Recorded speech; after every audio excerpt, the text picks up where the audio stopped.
Warahmatullahi wabarakatuh. Ustaz. Waalaikumsalam warahmatullahi wabarakatuh. Maaf Ustaz, izin bertanya. Saya langsung ke pertanyaannya. Saya sering melakukan hal yang tidak semestinya.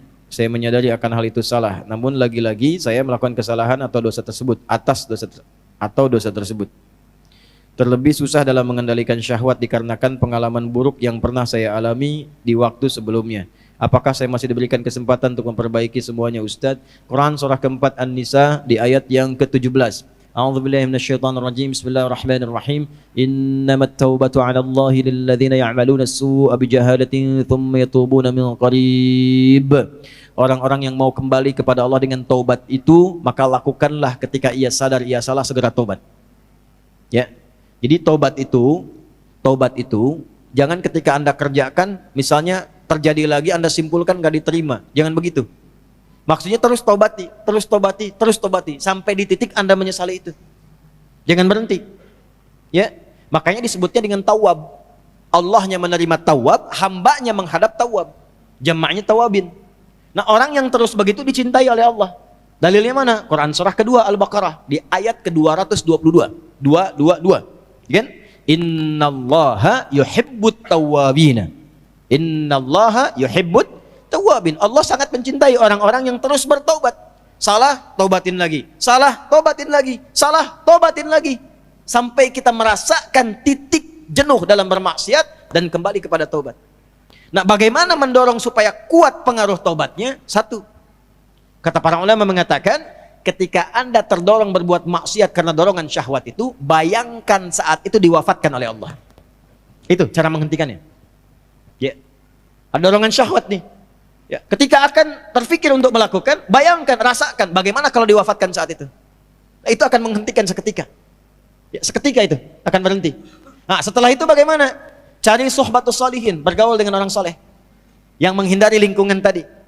Ya, kalau tayangan, hilangkan tayangannya, ganti dengan yang baik-baik. Bacaan, mulai hilangkan yang buruk, ganti dengan yang baik. Untuk menemukan itu, bergaul dengan orang soleh. Lihat, Anda pelajar di kampus, cari orang soleh. Ya, temani dia terus. Temani supaya mendapatkan bagian dari kesolehannya. Setelah itu latihan selanjutnya yang pertama salat. Karena salat itu kuncinya. Inna sholata tanha 'anil fahsya'i wal. Nah, syahwat itu munculnya dari fahsya. Pornografi, porno aksi, LGBT, kata-kata jorok dan lain sebagainya, itu dari syahwatnya fahsya. Pencegah utamanya adalah salat. Maka dalam sujud mohonkan khusus kepada Allah supaya bisa dibimbing, diberikan kekuatan oleh Allah untuk mengendalikan syahwatnya. Satu, taubat jangan berhenti, optimis terus. Yang kedua, rasakan kalau akan terfikir berbuat maksiat akan diwafatkan. Yang ketiga, cari teman yang soleh. Yang keempat, salat optimalkan. Yang kelima, latihan puasa. Gitu ya. Sebab puasa itu paling efektif untuk bisa mencegah maksiat. Ya, Anda kalau syahwat sedang muncul, sedang puasa, nggak akan dilakukan. Berat untuk melakukan itu. Minimal pertama takut batal puasanya. Takut batal, kesananya lagi itu akan terbiasa. Ya, akan terbiasa. Ya, yang biasa buka juga kalau puasa kan memang setengah-setengah dulu. Ya, kan dulu pernah saya waktu di Kalimantan ada cerita dari Sumedang. Preman tobat, pensiun.